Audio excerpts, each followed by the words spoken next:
At Tommy's running technique from the back, the part of runners we don't see, before on the left and after on the right. We're going to look at a couple of different aspects. First aspect we're going to look at is the foot tracking. Okay, now in terms of tracking, the foot can take many paths during swing phase. So this is the point after toe off. So we draw a line down through the back of the leg at that toe off point. So if we look at what happens before, we can see that before it starts on the line and then it comes away from the line, and then the foot will transfer in to that position there. So it's inside the line of the body, and that's going to cause the body to fall out of alignment, and that can be as a consequence of a lack of the glutes firing and activating, and also tight hip flexors. So if we look at after, and we'll look at after on that left point. Okay. So again, we get that line just through the trainer there, and if we take it through, we can see that the foot is following the line, and that's a beautiful image there where we've got that line going straight through the middle of the trainer, and the foot will now track and land nicely in place there. So we take that through again. It's really good tracking of the foot through swing phase, and it's landing similar position, but that's a result of looking to work on that arm drive. But the tracking of the leg smoothly through is really good. So if we look at before, we look at the right side, and again we just drew that line through the trainers here.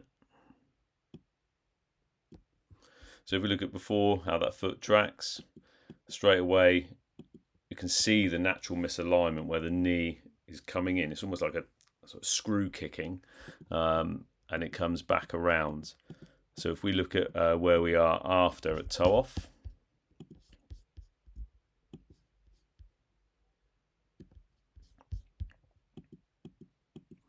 you can see now that foot is tracking the line through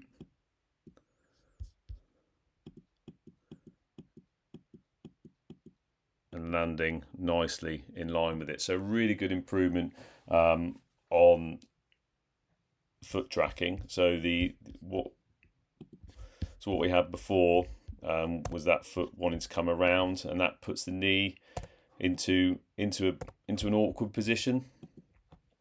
But now we're tracking nice and smoothly. So when we're cycling up, we're bringing that knee through in a straight line, okay, which is really good. The reason why the foot placement was a little bit inside on the left is a consequence of that right arm not coming up to shoulder level, though the elbows are coming back nicely, not coming up to shoulder level, because we're contralateral. So when one side of the body doesn't do something, the other side is going to compensate. So that's going to be a continual working point, just to keep refining as Tommy develops his running. If we look now at flight time, so if we look at before, that's Tommy's flight time there, and we can see we're pretty much into the point of touching the ground straight away. If we look at after, we can quite clearly see that we're having less contact with the ground, just in that position there where both feet are off that ground. So we're increasing our steps per minute as a consequence of where we're placing our foot. So the flight time is increased, which is excellent. Just going to highlight one point which is linked in to overstride, and that's what happens to the knee. Before, we had quite a bit of knee collapse. So in terms of knee collapsing, we can see that we got the knees almost touching here, and then we come down here into that broken line. If we look at after, we can now see through as the dynamic movement skills, single leg work that we've done, we've now got clearly daylight between the knees, so the strength has improved, and what we get there is an unbroken line, so a nice straight line. And if we look at before, I think I've got a bit lucky here, as we're just on that point of landing. Just bring it back a little bit. Sorry, no, forward it should be. We can see here where we've got very much those knees touching. Okay,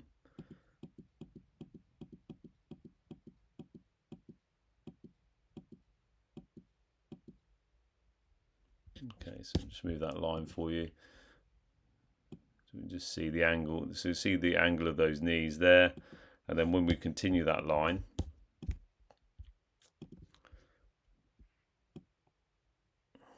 it's a broken line down. So in terms of knee valgus, that's where the knee falls inwards towards the midline of the body. It puts a mechanical stress on the knee because it's being loaded incorrectly because the body is falling out of alignment, and it is very much a characteristic of the overstride,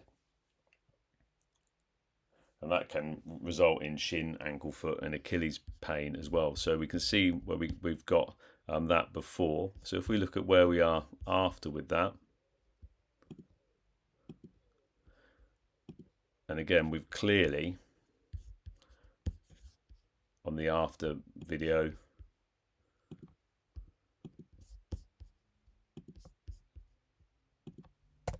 see that daylight between the knees, so we're not falling inwards. That's where the strength come in from the single leg work, whether that be the single leg hops for 10 seconds or the hop and holds 90 degrees. That's where we've worked significantly on controlling that position, strengthening the knee ankle area. So that's really good improvement. So we'll roll through and we'll look at the arms. So let's just have a look at before. Before we had very minimal arm movement. We had a lot of rotation in the upper shoulders, and we can see that just before we got that twist here in that position, which would lead to starting to get a rotation. After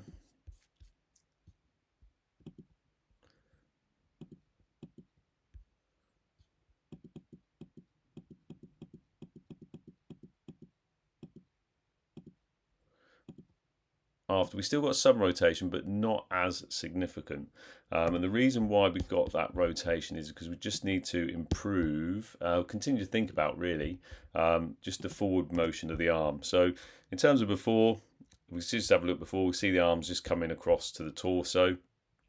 If we look at after, we can now see we're coming back to the hip, which is excellent.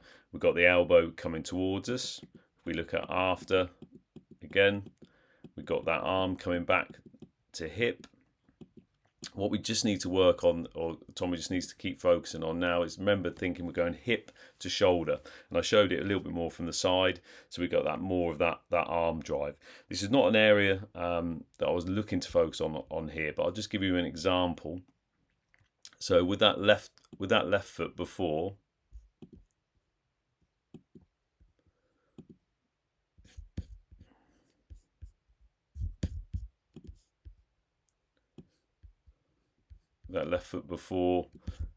we had that foot crossing over.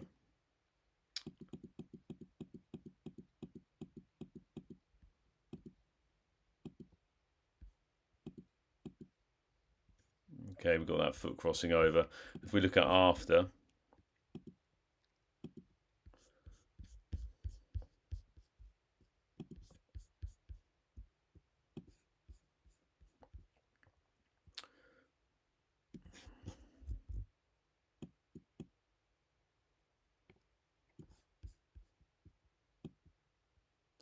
we've got that reduced because of that elbow coming backwards. But in terms of maintaining that speed, what we're going to be looking to do is to ensure that we get those arms coming up to shoulder, because it will at some points during the running stride mean that the foot is going to cross over that midline of the body. So just keep thinking about hitting shoulder level.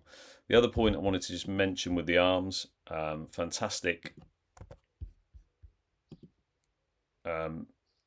elbows coming back, but also we're keeping those hands close to that hip area as we're running as well.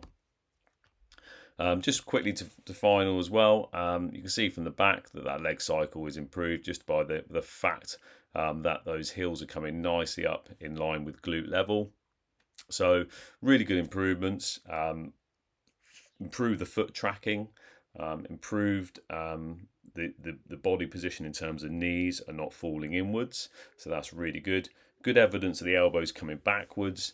Just need to continue to get those up to armpit shoulder level to ensure that we're moving them faster to engage those legs even more with that rhythm, balance and control. But the balance is definitely improved, very much better in terms of shoulder posture as a consequence of that elbow coming back. So that's pulled the body up into a really good running position. If you have any questions, please do not hesitate to contact me. But it's been great working with Tommy. He's done a good job.